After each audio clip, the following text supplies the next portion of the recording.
한 절씩 교독하십니다.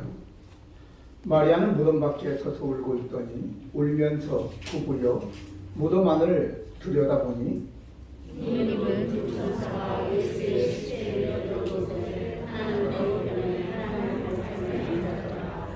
천사들이 이르되 여자여 어찌하여 우느냐 이르되 사람들이 내 주님을 옮겨다가 어디 두었는지 내가 알지 못함이니이다. 만나러 뒤로 일으켜 예수께서 서 계시면서 울으시나 예수 신줄은 알지 못하더라. 예수께서 이르시되 여자여 어찌하여 울며 누구를 찾느냐 하시니 마리아는 그가 동산지기인 줄 알고 이르되 주여 당신이 옮겼거든 어디에 두었는지 내게 이르소서 그리하면 내가 가져가리이다. 예수께서 마리아의 하시거늘 마리아가 들어 이름을 알고 당이니 선생님이란 말이라. 예수께서 이르시되 나를 붙들지 말라 내가 아직 아버지께로 올라가지 아니하였노라. 너는 내 형제들에게 가서 이르되 내가 네 아버지 곧 너희 아버지 내 하나님 곧 너희 하나님께로 올라간다 하라 하시니 막달라 마리아가 가서 제자들에게 내가 주를 보았다 하고 또 주께서 자기에게 이렇게 말씀하셨다 이러니라. 아멘. 오늘 전반부의 주요 단어는 우는 것입니다. 어쩌면 우리의 인생과도 닮았죠. 문제는 전반부는 울고 그 후는 울지 않아야 되는데 젊어서도 울고 또 늙어서도 우는 인생을 산다면 어찌 되겠습니까? 하지만 우리의 삶에 예수님이 계시면 슬픈 인생이 기쁜 인생으로 바뀌게 될 것입니다. 우는 것은 여러 가지 이유가 있겠지요. 슬픔으로 인해서 또는 절망 때문에 실패와 억울함 때문에 울 수도 있고 또 어떤 경우에는 너무 감격스러워서 울 수도 있습니다. 하지만 오늘 본문은 이 마리아는 절망 가운데 슬픔의 눈물을 흘리게 되는 것입니다. 하지만 우리의 삶에 예수님이 계시면 이 슬픈 인생이 기쁜 인생으로 바뀌게 될 것입니다. 우리가 잘 아는 자연 활동을 통해서 예를 드리겠습니다. 가장 환한 달을 우리는 보름달이라고 하죠. 근데 보름달이 지나면 이제 점점 깜깜한 금음달이 되기도 합니다. 금음달 또 이후에는 달이 밝아가는 초승달로서 그리고 상현달이 되어서 밝은 보름이 되기도 하죠. 또 밝은 보름 이후에는 하현달이 되고 깜깜한 금음으로 되돌아갑니다. 사람의 일생도 어찌 보면 그와 같지 않겠습니까? 금음으로 시작해서 어린아이가 이제 청년의 보름이 되었다가 점점 사그라드는 금음으로 되어지게 되는 것입니다. 문제는 어떤 이들은 영원한 금음으로 끝나는 인생도 있고 어떤 사람은 영원한 보름달로 계속 되어져 가는 것도 있습니다. 자연의 원리가 이러한데 우리의 인생은 어떠하겠습니까? 오늘 여러분들은 보름달로 생을 계속 지내고 싶습니까? 아니면 금음달로 마치고 싶습니까? 사랑하는 성도 여러분, 여러분의 인생이 눈물과 슬픔에서 슬픔과 행복으로 기쁨과 행복으로 바뀌고 싶지 않으신가요? 우리에게는 꺼져가는 금음으로 가는 인생이 아니라 금음을 거쳐서 영원한 보름달로 가는 그러한 영생의 길인 것입니다. 오늘 말씀을 통해서 이 진리를 꼭 깨닫기 바랍니다. 고린도전서 15장 19절을 보니까 이런 말씀이 기록되어 있습니다. 만일 그리스도 안에서 우리가 이 세상의 삶뿐이면 모든 사람 가운데 우리가 더욱 불쌍한 자다 이렇게 얘기하고 있는 것입니다. 부활의 소망이 없고 이 세상뿐이라면 우리가 가장 불쌍한 자인데 그러나 이 말씀을 역으로 얘기하면 부활의 소망을 가진 자는 이 세상에서 가장 불쌍한 자가 아니라 가장 행복한 사람이 되는 것입니다. 그러므로 여러분들은 오늘 이 말씀을 통해서 부활의 소망을 가지시길 예수님 이름으로 축원합니다. 오늘 본문에 이제 전반부에 운다라는 말씀이 여러 번 반복되어지고 있는데, 마리아가 울고 있는 이유는 무엇입니까? 오늘 11절로 14절 보면 마리아는 무덤 밖에 서서 울고 있더니 울면서 구부려 무덤 안을 들여다보니 흰옷 입은 두 천사가 예수의 시체를 누웠던 곳에 하나는 머리편에 하나는 발편에 앉았더라. 천사들이 이르되 여자여 어찌하여 우느냐? 이르되 사람들이 내 주님을 옮겨다가 어디에 두었는지 내가 알지 못함이니이다. 이 말을 하고 뒤로 돌이켜 예수께서 서 계신 것을 보았으나 예수신 줄 알지 못하였다라고 얘기하고 있습니다. 사실 마리아가 울고 있는 이유는 진리에 근거했다기보다는 자신의 사적인 감정과 그리고 오해와 무지 때문에 온 것이라는 것을 우리는 알 수 있습니다. 우리들이 우는 이유도 어찌 보면 사실에 근거한 것이 아니라 이러한 감정과 그리고 오해에서 오는 것이 많이 있다는 것이죠. 마리아가 우는 이유는 다름 아닌 예수님이 죽었고 그의 시신마저 누군가 다른 곳으로 옮겼기 때문이라고 이야기하고 있습니다. 과연 이것이 사실인가요? 아닙니다. 마리아가 예수님이 죽었다고 생각하고 예수님의 시신을 누군가가 옮겼다고 생각한 그때 이미 실제로는 예수님은 부활하셔서 살아계셨던 것을 우리는 알 수 있는 것입니다. 그러니 우리가 울어야 될 이유가 없는 것이죠. 우리의 많은 문제들이 어쩌면 울지 않아도 될 문제들이 아닌지 모르겠습니다. 운다고 어떤 문제가 해결되는 것은 아니죠. 물론 우는 것도 여러 가지 형태가 있겠지만 이미 말씀드린 바와 같이 회개와 후회와 또 절망의 눈물도 있을 수 있는 것이고 또 억울함과 또 고통의 눈물도 있을 수 있습니다. 기쁨의 눈물도 있고. 그런데 지금 마리아가 흘리는 눈물은 어떤 눈물이죠? 바로 절망의 눈물입니다. 이는 바로 예수 그리스도의 부활을 알지 못했기 때문인 것입니다. 그런데 인간들은 자기의 우는 연유를 찾기를 원하지만 결코 그 문제를 해결할 수 없습니다. 왜냐하면 죽은 예수님의 시신을 찾기 때문이지요. 이것이 인간의 한계입니다. 그래서 인간이 찾으려고 시도하는 해결책을 15절에 보니까 예수께서 이르시되 여자여 어찌하여 울며 누구를 찾느냐 하시니 마리아는 그가 동산지기인 줄 알고 이르되 주여 당신이 옮겼거든 어디에 두었든지 내게 이르소서 그리하면 내가 가져가리이다 라고 얘기합니다.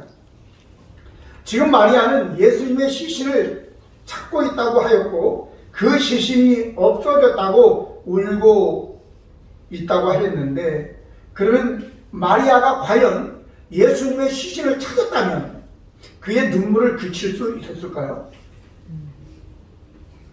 아닙니다. 이처럼 인간들은 자신의 진정한 요구가 무엇인지 알지 못하고 자기 나름대로의 그 슬픔을 또 욕구를 채우기 위해서 찾아다니는 것, 이걸 우리가 종교라 이렇게 이야기하는 것입니다. 영혼의 갈증을 찾지만 그러나 영혼의 갈증을 인간의 방법으로는 절대로 찾을 수 없다는 거죠. 예수님은 수가성에서 물을 기르러 온 그 사마리아 여인에게 이렇게 말씀하셨습니다. 이 물을 마시는 자마다 다시 목마르려니와 내가 주는 물을 마시는 자는 영원히 목마르지 아니하리. 내가 주는 물은 그 속에서 영생하도록 솟아나는 샘물이 되리라고 말씀하십니다. 사람들이 스스로 영혼의 목마름을 해결하려고 찾아다니는 종교나 쾌락이나 아니면 중독이나 선행 등은 오히려 자기 자신을 더 깊은 수렁에 딜레마에 빠지게 하는 것입니다. 종교가 우리의 영혼의 목마름을 절대 해결해 줄 수 없습니다. 그래서 예수님은 누구든지 목마르거든 내게로 와서 마시라고 하신 것입니다. 오직 부활의 주님에게만 참된 안식과 해바람이 있기 때문입니다. 요한복음 7장 37, 38절에 이런 말씀이 기록되어 있습니다. 나를 믿는 자는 성경의 이름과 같이 그 배에서 생수의 강이 흘러나온다라고 하시면서 누구든지 목마르거든 내게로 와서 마시라고 말씀하십니다. 그래서 이제 이 절망의 눈물을 흘리는 마리아에게 예수님께서 보여주시는 것이죠. 16절을 보니까 예수께서 마리아야 하시거늘 마리아가 돌이켜 히브리 말로 라보니 하시니 이는 선생님이라 하는 말이니라 라고 했습니다. 종교란 인간들이 영원한 세계를 사모하는 그 사모함으로 그 방법을 찾아내려고 하는 시도이고 어찌 보면 이건 학문이고 철학이라고 해석할 수 있겠습니다. 그런데 영적인 문제를 육신인 인간이 해결할 수 있겠습니까? 아닙니다. 절대 불가능한 영역이라는 것입니다. 이는 마치 말할 수 있는 앵무새가 곤유에 찬 인간에게 무슨 말로 상담을 하고 길을 가르쳐 주는 것이나 그보다도 더 불가능한 일임을 우리는 알 수 있습니다. 그래서 기독교는 종교가 아니라 하나님과의 관계다 이렇게 말하는 것입니다. 또한 기독교를 수도 종교, 곧 인간의 노력으로 구원에 이르게 하는 종교가 아니라 계시 종교, 곧 하나님께서 인간에게 구원을 베풀어 선물로 주시는 은혜의 길이다라고 말하는 것입니다. 마리아의 노력으로 부활의 주님을 만난 것이 아니라 부활의 주님이 스스로 마리아를 찾아와 만나 주신 것입니다. 스데반이 돌에 맞아 죽을 때에 순교의 현장에 있던 사울은 마음에 커다란 파문이 일어나기 시작했습니다. 그는 더욱 악랄하게 그리스도인들을 박해하고 저 먼 다메섹까지 가서 그들을 포박하기 위해서 대제사장으로부터 공문을 받아가지고 지금 몇몇 사람과 함께 쫓아가고 있었을 때에 하늘에서 밝은 빛이 비추었고 사울아 사울아라고 하는 이름이 불려지며 그 빛 때문에 그냥 다메섹 도상에서 엎드러지게 됩니다. 살기 등등해서 그는 갔지만은 그가 예수님을 만나려는 의도가 아니었죠. 그런데 예수님은 그를 만나 주신 것입니다. 그는 그 빛에 눈이 멀었고 우리 예수님께서 아나니아라고 하는 제자에게 가서 안수하여 눈을 뜨게 해줘라 라고 얘기했는데 아나니아는 아닙니다. 그는 지금 예루살렘에서 예수 믿는 사람들을 잡아가려고 이렇게 왔습니다 라고 하니까 아니다 라고 하면서 사도행전 9장 15절에 주께서 이르시되 가라 이 사람은 내 이름을 이방인과 임금들과 이스라엘 자손들에게 전하기 위해서 택한 나의 그릇이다 라고 얘기합니다.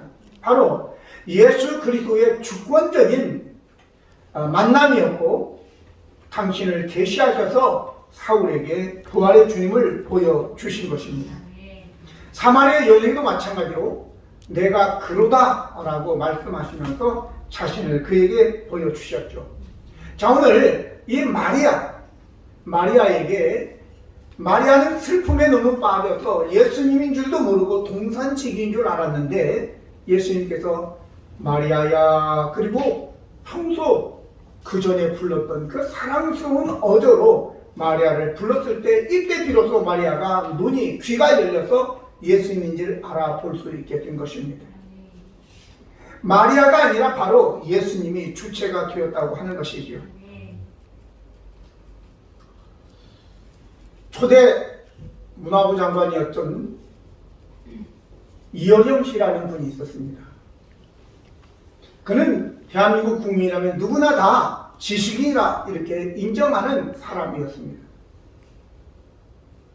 근데 그가 지식인이었지만은 그는 그 지식으로 그의 철학으로 진리를 예수님을 알 수가 없었습니다.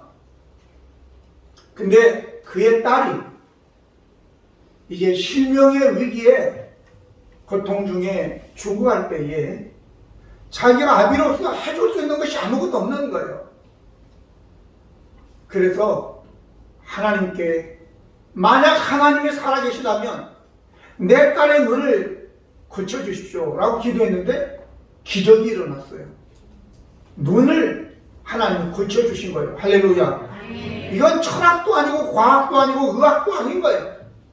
이때 그는 깨달았습니다. 하나님이 살아계시는구나. 그리고 예수님을 마음에 모셔드리고 그는 세례를 받고 기독교인이 되었습니다. 그럼 마지막 인터뷰에서 이런 얘기를 합니다. 나는 죽음을 기다리며 탄생의 비밀을 배웠네. 죽는다는 것은 돌아간다는 것이다. 우리가 본래 있던 곳으로 돌아간다는 것이 바로 죽음이라고 했습니다. 그리고는 지성에서 영성으로 오라는 책도 기록해서 많은 사람들이 읽었죠. 조금 주제에서 벗어났지만 이어령 씨의 참된 지식, 그것이 예수님을 영적인 것을 알 수 있었던 것은 아닌 것입니다. 바로 그가 예수님을 믿게 되고 알게 된 것은 바로 예수 그리스도의 은혜였음을 알아야 되는 것입니다. 본문으로 돌아가서 마지막 부분은 마리아에게 예수님은 자기 자신을 보이시고 내 형제들에게 가서 내 아버지 곧 너희 아버지, 내 하나님 곧 너희 하나님에게로 올라간다고 전해라, 이렇게 말씀하셨습니다. 그래서 그 울던 여인 마리아가 부활의 증인이 된 것입니다. 18절에 보면 막달라 마리아가 가서 제자들에게 내가 주를 보았다 하고 또 주께서 자기에게 이렇게 말씀하셨다 이러니라 라고 하였습니다. 부활의 주님을 만나면 본인의 슬픔만 사라지는 것이 아니라 이제 차원이 다른 사람이 되는 것입니다.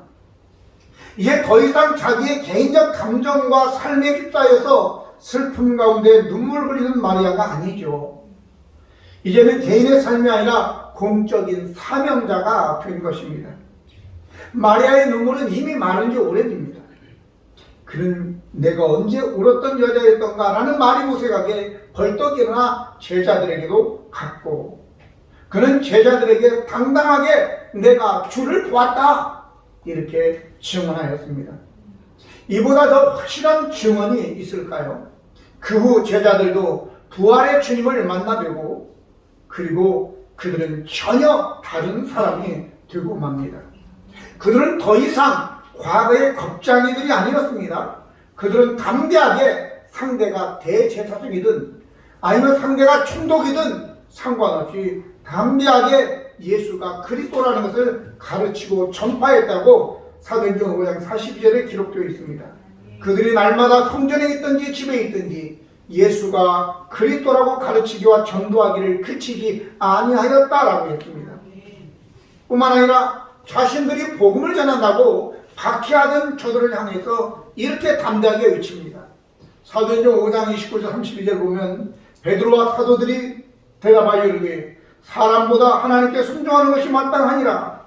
너희가 나무에 달아 죽인 예수를 우리 조상 우리 하나님께서 살리시고 이스라엘에게 회개함과 죄사함을 주시려고 그를 오른손으로 높이사 임금과 구주를 삼으셨느니라. 우리는 이 일의 증인이고 하나님이 자기에게 순종하는 사람들에게 주신 성령도 그러하니라 라고 했습니다. 사랑하는 성도 여러분, 오늘은 우리가 울고 있는 우리에게 우리 주님, 부활하신 주님께서 담대한 사명자가 되기를 원하신 것입니다. 바로 그날이 바로 이날이 부활하신 부활을 기념하는 부활주일인 것입니다. 그래서 자기의 감정과 생각에 매여서 더 이상 울지 말고 죽음에서 부활하시고 우리에게 부활의 소망을 주신 진리를 믿으시고 모든 패배의 감정을 털어버리시고 담대하게 부활의 증인들이 되기를 예수님의 이름으로 축복합니다. 기도하시겠습니다. 걸어가시고 내려오신 하나님 아버지, 오늘 이제 귀한 부활을 기념하는 부활 주일입니다.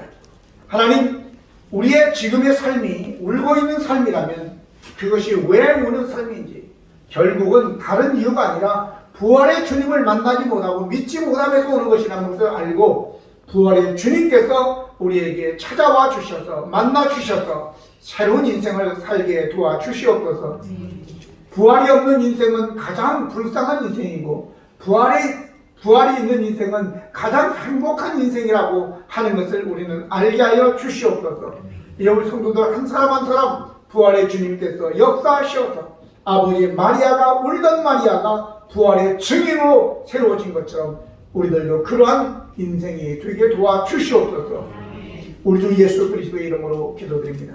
아멘. 자리에 일어나셔서